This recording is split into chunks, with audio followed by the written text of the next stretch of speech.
Arthur Tooth.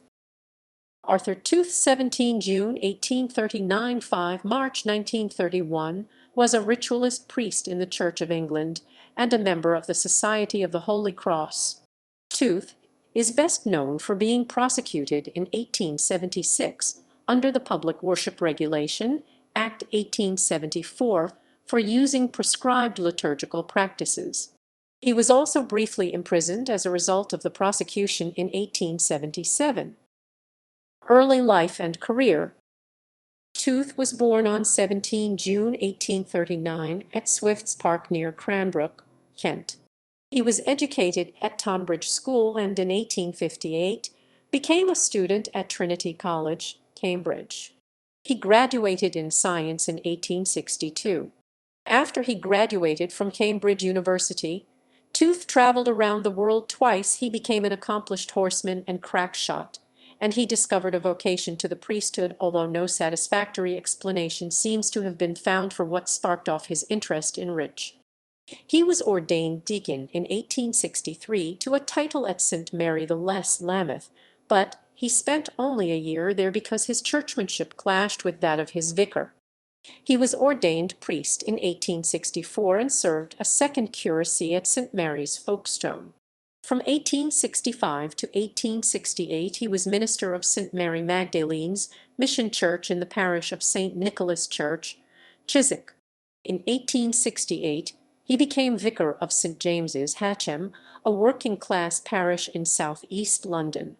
Tooth's efforts to renew the life of St. James's, Hatcham started to attract large congregations. His approach combined capable preaching, the introduction of ritualist practices, and the establishment of parish organizations designed to help the more needy residents of the area. He also established the Guild of All Souls at St. James's in 1873. Prosecution.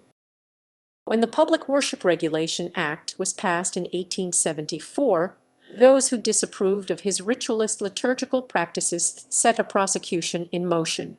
He was charged with, among other things, the use of incense, vestments, and altar candles. The case came before Lord Penzance at Lambeth Palace on 13 July 1876.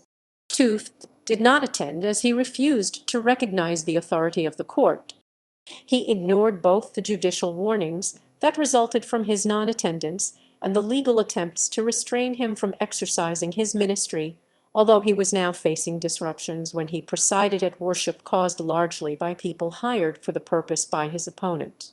Eventually, on 22 January 1877, as a result of repeatedly ignoring the decisions of the Court of Arches, he was taken into custody for contempt of court and imprisoned at London's Horsemonger Lane Jail.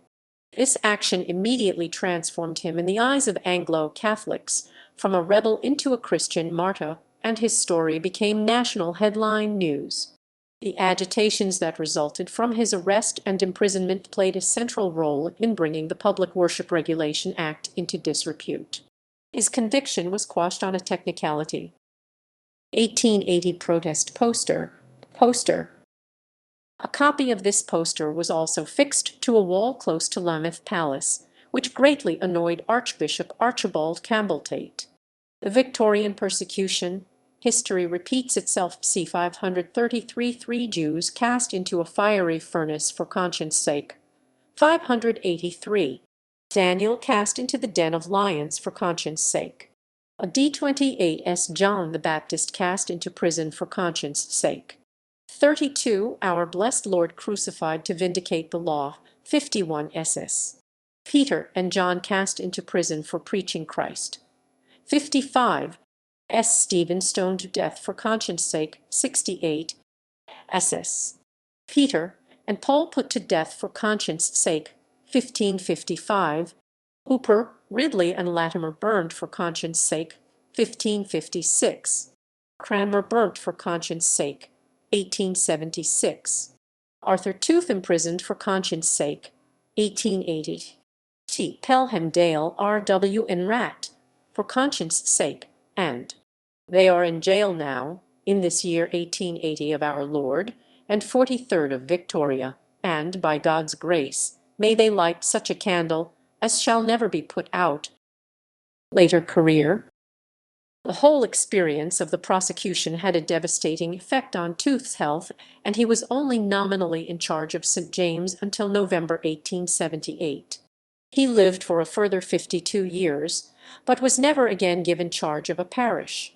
Furthermore, he had no desire for fame or notoriety. In 1878 he had acquired a property in Woodside, Croydon, where he established a chapel, convent, and orphanage school. He spent the rest of his life involved in the running of the orphanage and providing assistance to the convent. The site is now Ashburton Park. He also produced the text for an illustrated book entitled The Pagan Man 1914, published by the convent at Woodside with illustrations by Thomas Derrick. In 1927, Tooth moved to Offord Court near Sevenoaks with his school of 27 boys plus 3 religious sisters. The school became St. Michael's Preparatory School, which still exists and was a boarding school until 1991. It started a pre-prep school in 1983 with just 3 children, but is now coeducational with over 400 pupils. Death. Arthur Tooth died at Otford on 5 March 1931 and was buried in Crystal Palace District Cemetery. There is a memorial in the Anglican chapel at Walsingham,